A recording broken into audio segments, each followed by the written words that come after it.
So hi, so Jock Hayes, Hi, you Jessica. are you are with East Bay Newspaper Group? Yes, we're East Bay Media Group. Media. We have been East Bay Newspapers. The historical name is actually Phoenix Times Publishing Company, but we are currently called East Bay Media Group. And you have been around for approximately forever, as evidenced by what's behind you. Yes, so the Phoenix Times Publishing Company actually predates the first of our newspapers, the Bristol Phoenix, which is 183 years old. So 1837 was the first edition. And it was as you might picture, kind of an old school post-colonial era print shop in Bristol, and did everything that they would do, from invitations and letterhead and stationery and engravings and so on. And so they, the owners at the time decided, well, how about a newspaper? So that's where it started. That's amazing. I had no idea until I was Googling you before this. Yeah, it's got a very rich history in Bristol with that history. The other papers, there's 7 in total, and we publish a community-focused, town-focused newspaper in each town from contiguously from East Providence south through Barrington, Warren, Bristol. Each have their own. Portsmouth, Tiverton, Little Compton has a collective, and Westport, Massachusetts. So those are our print editions, and then we're online, like most are. And how long has your family been involved?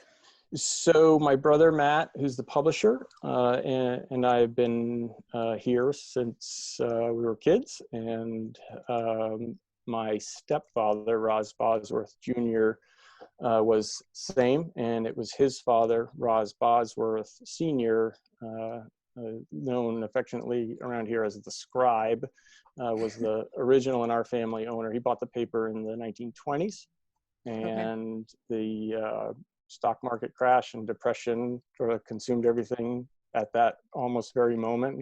He and his wife and my stepfather and his sister more or less survived the next 20 plus years through World War II.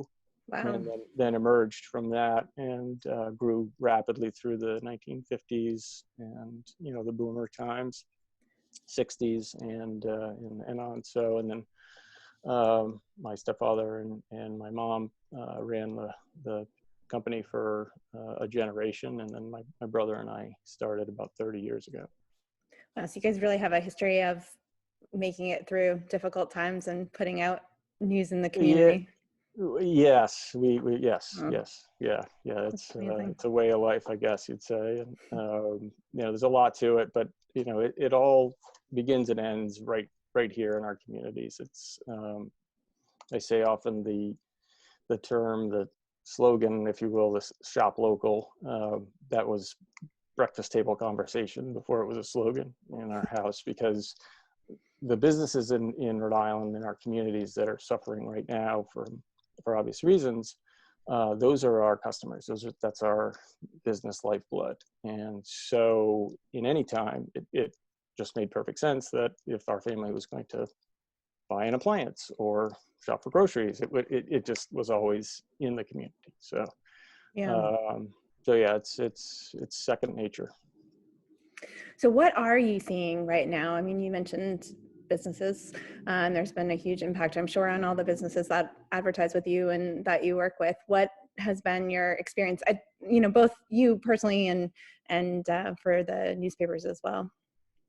Yeah, sure. Thanks for asking. It's been probably similar to a lot of people personally, and my family and close friends and so on have all experienced the same kind of universal disruptions that we all have, and so spent some time trying to figure out how to access food, and what my work life looked like, and what social norms are going to be or are, and so on. And I'm a parent of a high school freshman, and so watched and helped support what that would be about. So there's the learning, the schooling, distance learning, and so on. There's my daughter's adapting to social interaction and connections with her friends. My wife's an art teacher at a middle school at Penfield School in Portsmouth, so I've seen her adapt in that way. And so there's been a lot of trial and error and a lot of family conversations, which we tend to do anyway, but probably more and a little more, feels a little more, I don't know what, substantial, or there's more at stake at times, but we're doing it. So it's all a work in progress. Professionally, similar. There was an immediate 8 weeks, 2 months ago, disruption to what we do as a company, how we do it, and that grew in those first few weeks. And after we absorbed that initial shock of this isn't just a, I don't know, 2 week. It's 2 weeks seemed to be this odd, arbitrary kind of spoon-fed thing, like little sugar with your medicine kind of deal for a while. Like, oh, I can do anything for 2 weeks. Yeah, right? Self-delusion. Right. It worked. It was great. It did.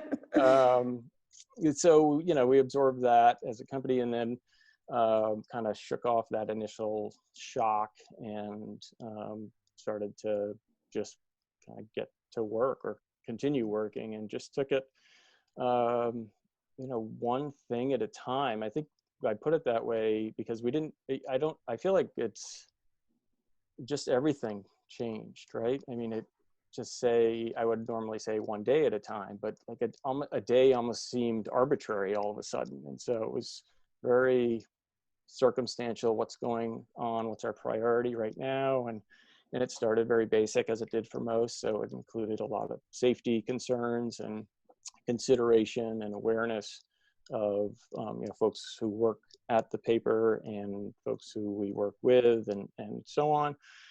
And then doing our job, our primary purpose, and just being here to be an information source of a steady source of credible, honest information. And there was so much to cover, and so we just went about doing that. And engagement with our coverage, as you've probably seen and heard, and I heard you speaking with Ian earlier in the series, went up dramatically, and readership and interest in news and what's going on. So we committed to that, and that's what we do. So that was an easy choice, and really committed to doing it in a manner that fit the times. So we're weekly newspapers. We do publish online, daily, but we really took a more, like I said, kind of take it one thing at a time approach. So we committed to covering the governor's news conferences every day, and we've done that.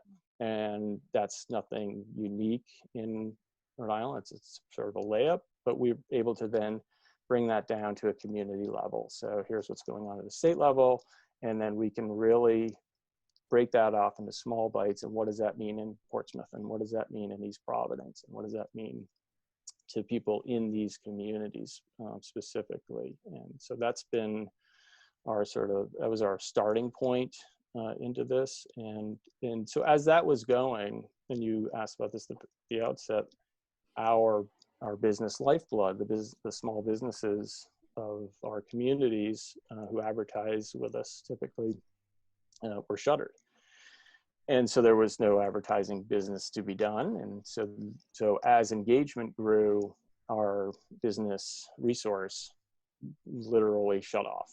So we were open, but we had no customers in that regard. So it's a little foggy for a lot of folks how media works as a business, and that's fine.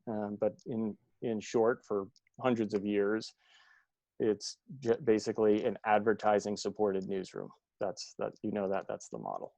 So that stopped pretty abruptly, as we all know. So we went about adapting, and so we did a lot of daily meeting, adapting, made some hard decisions early, started to figure out, how to survive. And I will say, and I was listening to you with Mary Johnson earlier, and she talked about her personal experiences preparing her perspective and preparing her for this. And anybody who's been in particularly the newspaper business for the last 15 years is prepared for hard times. Now, I'm not comparing the two, but this industry has been in well-documented decline, mostly because of advertising business becoming more challenging for that time. So we're not unaccustomed as a business to seeing a landscape that's not just laid out in front of us and easy pickings in terms of a business. So it was familiar generally in that regard. So I think that helped. Honestly. Yeah. Yeah. So I read somewhere that I think probably several people have said it just accelerated what has already been happening and what was expected to continue, but it seemed to happen in like 2 weeks instead of over the course of years. It did exactly that, and so that just gets me thinking about some of the good in this for us anyway. And so there's been a noticeable heightened level of awareness of the challenges of running an advertising supported newsroom, a local or any newspaper. So that's been great, in some ways for us. So more importantly than that is its value and how it impacts everyday life and everyone's life in the community. And so that's where we really started to evolve our focus when we got our feet under us in terms of news coverage, and we started to adapt in terms of business survival. So yeah, I know you guys have generated some additional support, which is good news and hopeful. You're right. Yeah, it is. And so we made this decision to engage with a national trend and joined, there's an industry group that we've been a part of forever. It's called Local Media Association. And they created on the fly pretty quickly a program that would allow companies like ours, locally owned, independent community journalists, to actually fundraise in their community and do it through they have a 501c3 nonprofit aspect to the association. And so they created all the tools and mechanisms and a lot of the messaging to support that, which seems semi normal because we've been doing it for now about a month and I've been immersed in it. But a month or 6 weeks ago seemed, I don't know what, like crazy talk, and for sure. So we didn't know what to expect. We didn't really quite know what to do. I've done, I'm on a couple of nonprofit boards locally, so I've done that kind of community fundraising. But we have no basis to do this as a professional practice, and the response was all at once surprising and humbling and overwhelming. And so the financial support has been real and significant, and it's come from all different sources. And so community nonprofits and foundations and businesses, individuals, and checks from longtime readers for $15 and donations of in the thousands. So that's been helpful, really meaningful, and as impactful to us has been the feedback that we've received. So part of the setup with the foundation that we were working with was a donation page or pages, and people could leave feedback, and it would bring us to near tears just about every day. And that's nice. Yeah. So, the irony of this moment when people, like you said, people are appreciating and recognizing the value of local news at the exact same time that the business model supporting it is completely, yanked out from under your feet. So there's got to be a better path forward. Do you think that this will change you all in some way fundamentally in the future? No question. I think it already has, and I'm not sure we recognize the fundamental changes, how they'll exist. And like I said, it's hard to know how far out that horizon reality is at this point. So, but yes, that unquestionably, I'd struggle to, I'd be making stuff up if I was going to describe it or articulate what that will look like. But one of the things that's been also really impactful is, and this is outside the bounds of running a local newspaper or company, but just observationally from that seat, amazing how fragile some of our social structures really are. So just around food and housing and, job security, and what that means to your quality of life and health and mental health and, literal sanity and ability to function as we've always known it. And then all at once, what the response to that has been. And so, we've gone in to some degree, our bunker to try to survive ourselves. But it's been just amazing to watch the response around us in the community to some of that. And I think that it's this incredible moment of, paradox where, like you said, there's this fragility and really very real suffering for a lot of people, and also, this ability to see compassion and support and what it means to live in community and to be part of that, which you all really are. Yeah, and so to your question about it, will this change us? I don't see how it doesn't change everyone at this point. I mean, I feel like I said, it's really helpful to have this moment or moments like these to reflect on the last 8 weeks, which has had so much packed into it. There's no go back button now. It's go through. And so I don't know how far through it takes us all, but it definitely feels like fundamentally there has to be a wholesale change and noticeable, whether it's personal, professional. I don't see how it doesn't happen. Yeah. Last question. Yes. Do you have any personal coping strategies? Anything fun that you're willing to share? Well, yeah, yes, absolutely. Because I think probably a lot of what I've talked about has been kind of dreary and sort of No, not at all. Debbie Downer throughout. Not at all. But yes, actually, just the opposite, I think. I have. Thank you. I mean, I love the outdoors. My wife and I grew together when we first met long ago, walking, and that's just always been a part of our life. And so, I think the thing about right now and the sort of chaotic aspects of it is it's me anyway. It's as a coping skill and mechanism. It's forced me to really simplify a lot of my perspectives, and so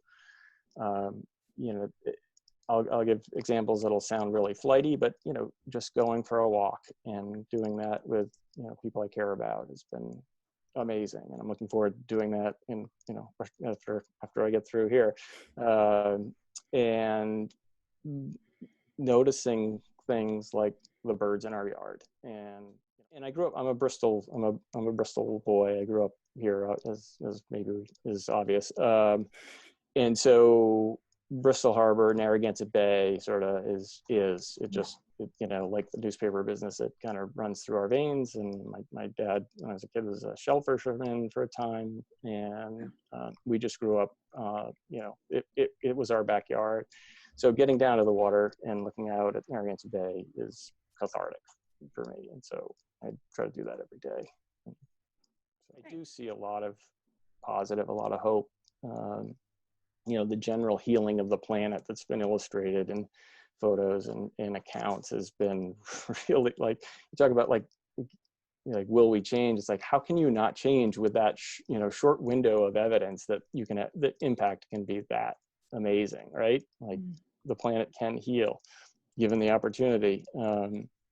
Watching friends and people in our community respond. I have a friend who runs a canvas shop. His name's Philip Kinder, and he quickly converted his marine canvas business to making face shields. And I was just like, oh, great, Phil, way to go. Like, that was amazing. Carol Riley's a designer and a master seamstress. She makes amazing accessories and fashion stuff, and she lives in Warren, and she's just started making masks like a lot of people have. And so those have been great. And just to to see those examples of response that are just like very kind of old school, little bit of Yankee ingenuity, and we're just doing it. We're just taking this thing one step at a time. And it's spring, so Yeah, and that helps.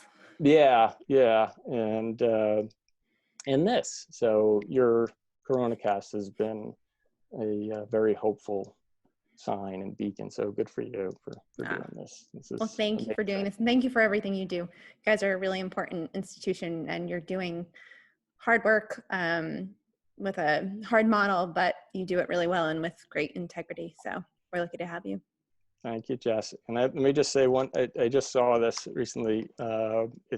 Today. It's Stevie Wonder's birthday today, apparently. So. Oh, is it really? Happy birthday to Stevie Wonder. I know, but how can you not wish Stevie Wonder a happy birthday? Yeah. So, happy birthday, Stevie Wonder. Right.